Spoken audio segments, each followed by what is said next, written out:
नमस्ते दोस्तों, स्वागत है आपके अपने चैनल एग्रीकल्चर फैक्ट्स विद आलोक में। आज हम बात करेंगे प्री मेंडल जेनेटिक्स के यानी मेंडल से पहले आनुवांशिक विचारों के बारे में। जानेंगे कि प्राचीन वैज्ञानिक में वंशागति को कैसे समझने की कोशिश की गई थी।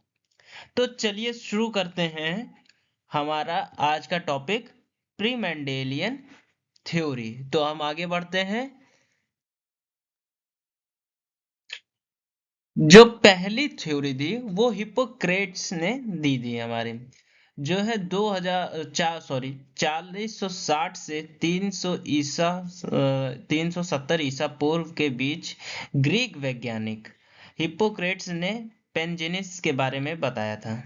पेनजेनेसिस के बारे में बताया था।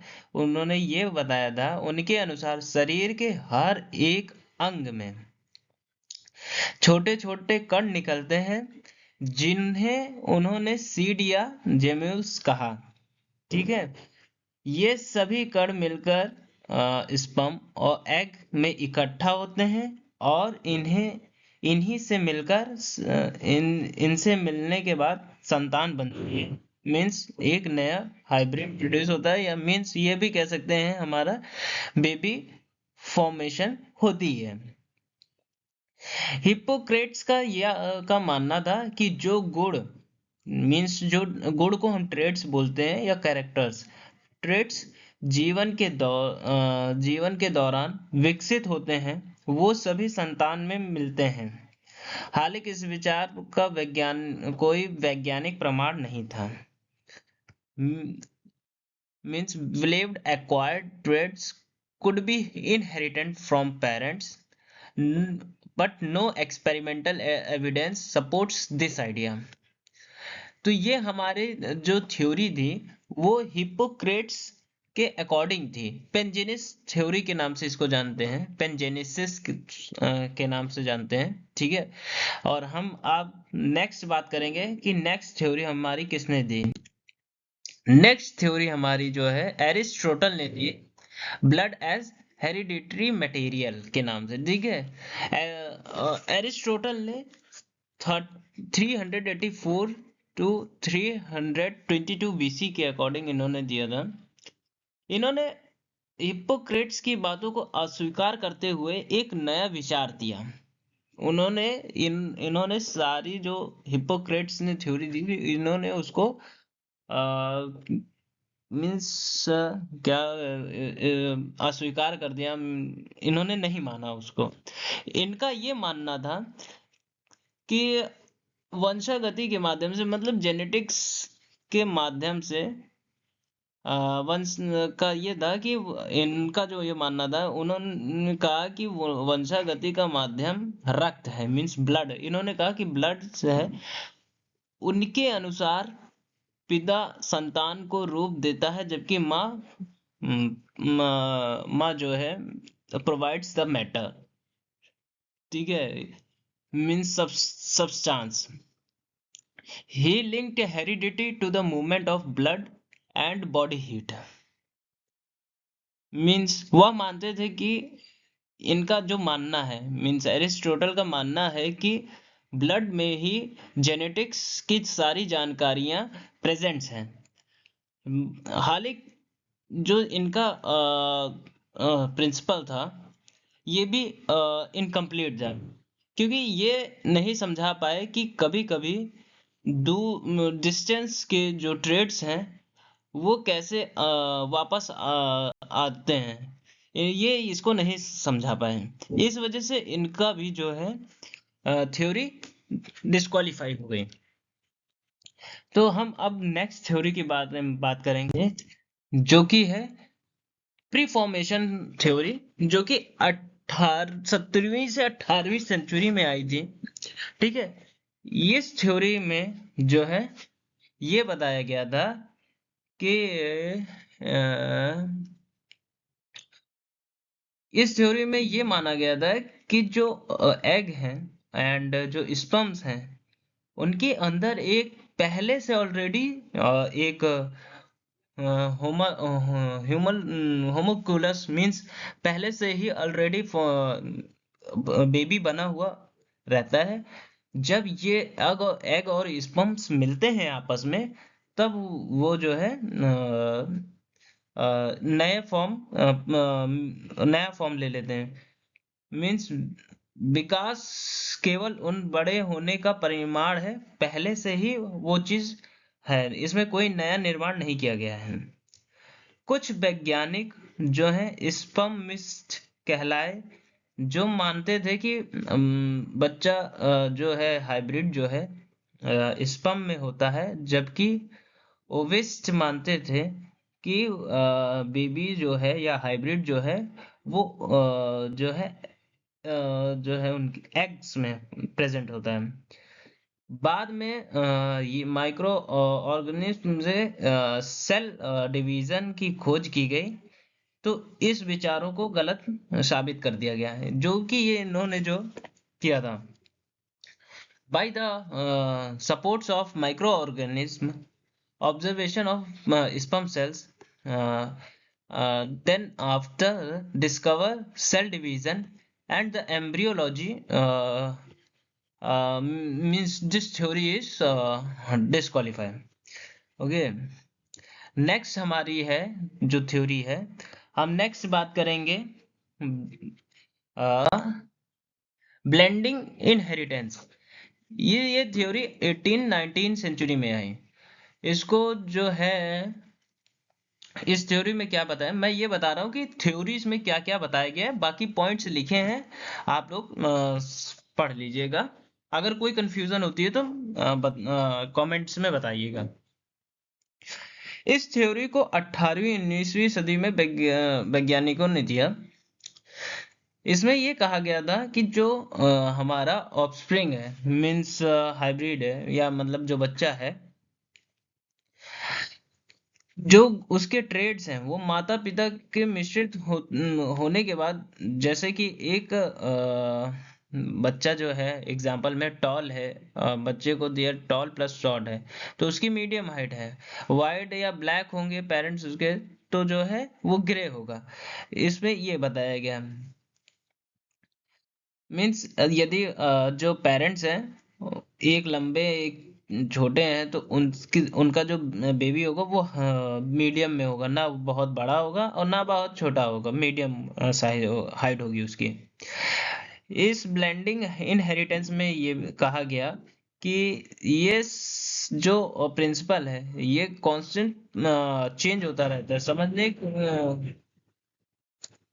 लेकिन ये थोड़ा सा ये जो है क्या बोलते हैं, अ, हम्म, जो ये प्रिंसिपल था, ये चेंज होता रहा, पर ये नहीं बता सका कि कुछ पीढ़ियों बाद फिर क्या दिखाई देता है। ये थोड़ा बहुत सही था, मगर इसमें ये नहीं क्लियरिटी थी कि देन आफ्टर क्या चीज सही है और क्या चीज गलत है। ये आगे के लिए नहीं, एक दो के लिए मतलब ये समझा जा सकता था कि हाँ ये ठीक है। बाद में मेंडल ने इसको गलत साबित किया, इस चीज को, कि जो अगर पेरेंट्स टॉल होंगे, किसको गलत साबित किया ये भी समझ लीजिए। गलत इसको साबित की, इस चीज को साबित किया कि अगर पेरेंट्स लंबे हैं छोटे हैं तो उनका जो बच्चा होगा वो मीडियम हाइट में होगा, या वाइट कलर है या ब्लैक कलर है तो उनका कलर ग्रे होगा। इस सब चीजों को मेंडल ने क्या किया, वो प्रिंसिपल इस प्रिंसिपल को ही गलत कह दिया कि ये प्रिंसिपल गलत है। अब हम नेक्स्ट की बात करते हैं लेमार्क्स के। Lamarck's inheritance of acquired trade, इन्होंने ये दिया था।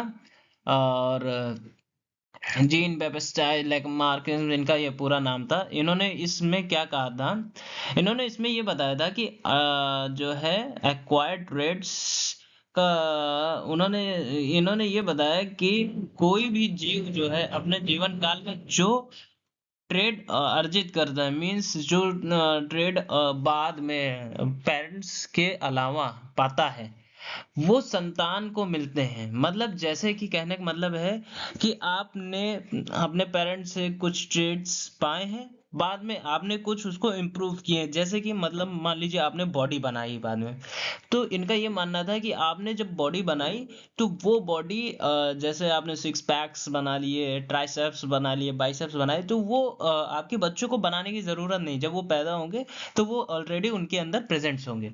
ये चीज बताया था लेमार्क ने। लेकिन ये चीज इनकी गलत थी। जैसे कि जिराफ के पेड़ की ऊंचाई पत्तियां खाने के लिए अपनी गर्दन को खींचे, तो समय के साथ उनकी गर्दन बहुत लंबी हो गई। वह गुण अगली पीढ़ी को भी मिला। बाद में प्रयोगों के साथ ये साबित कर दिया गया कि इनकी थ्योरी ये गलत है, लैमार्किज्म की। ऐसा कुछ नहीं होता कि आपने कुछ पेरेंट्स के अलावा आपने कुछ अपने बॉडी में एक्सटर्नल ट्रेड्स डेवलप्ड किए, देन आफ्टर आपकी F1 जो आपकी जनरेशन आएगी, आपसे जो आपके बच्चे होंगे उनमें वो चीज़ होगी। ऐसा कुछ नहीं। ये सब जो है क्या बोलते हैं इसको, प्रिंसिपल को गलत प्रूफ कर दिया गया। ये जो जिराफ की बात है कि जिराफ की ये सब लंबी हो गई, ये सब जो है आया था, इसको इवोल्यूशनरी की वजह से ऐसा हुआ था। इस वजह से इनका भी लैमार्किज्म का भी जो थ्योरी थी, प्रिंसिपल था, उसको डिस्क्वालीफाई कर दिया गया। हम अब बढ़ते हैं नेक्स्ट टॉपिक पे, नेक्स्ट थ्योरी पर, जो डार्विन्स ने दी थी। डार्विन ने क्या कहा था? चार्ल्स डार्विन जो है पेनजेनेसिस के बुक का विचार उन्होंने दोबारा से प्रेजेंट किया। उन्होंने कहा था कि शरीर की हर एक जेम्यूल्स, जेम्यूल्स मीन्स एक बहुत छोटी छोटी जो है, बहुत छोटे छोटे जो है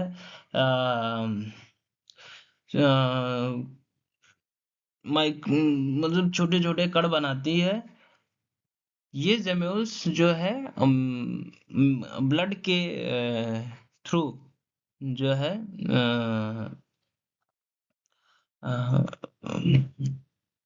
ब्लड के थ्रू जो है हमारे रिप्रोडक्टिव ऑर्गन्स में पहुंचते हैं, वहां मिलकर एक नई संतान का निर्माण करते हैं।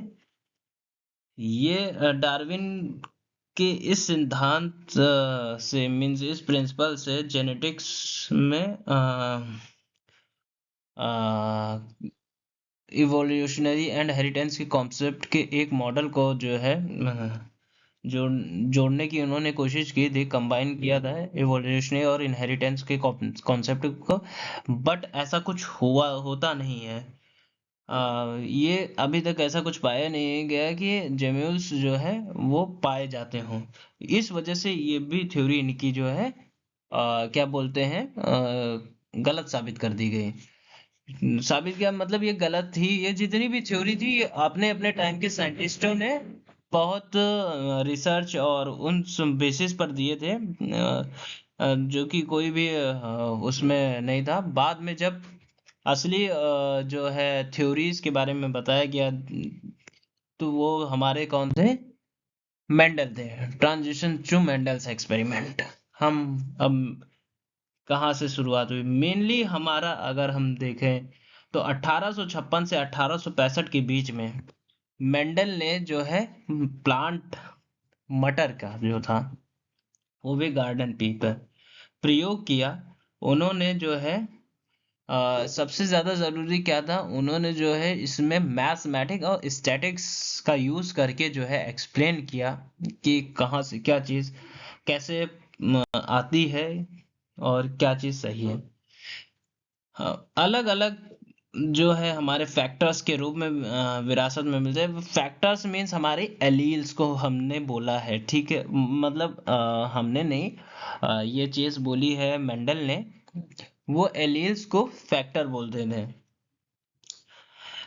इन फैक्टर्स को आज हम जो है जीन कहते हैं। जैसे कि कैपिटल टी है, वो हमारी जो है प्योर डोमिनेंट फॉर्म है। अगर कैपिटल टी स्ट्रॉन्ग टी है तो वो मिक्स्ड हमारी डोमिनेंट फॉर्म है, मीन्स उसमें वो हाइब्रिड फॉर्म हो गई, और उसको हम या यूं कह सकते हैं हेट्रोजाइगस होगा, और डबल कैपिटल टी रहेगी वो हमारी होमोजाइगस रहेगी, क्योंकि सेम है। ठीक है, अब ये तो जीन्स की बात हो गई। अब उन्होंने जो सबसे सबसे इम्पोर्टेंट लॉज हैं उनके, जो कि law of segregation and law of independent assortment, in law के बेस पर उन्होंने चीजों को समझाया, और इसको जो है बाद में जो है इम्प्रूव किया।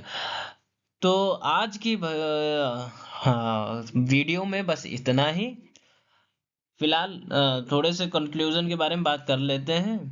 मेंडल से पहले कई वैज्ञानिकों ने जो है जेनेटिक्स को समझाने की कोशिश की, लेकिन उनके सिद्धांत पूरी तरह से सही नहीं थे, लेकिन उन्होंने विचार के लिए आधार तैयार किया।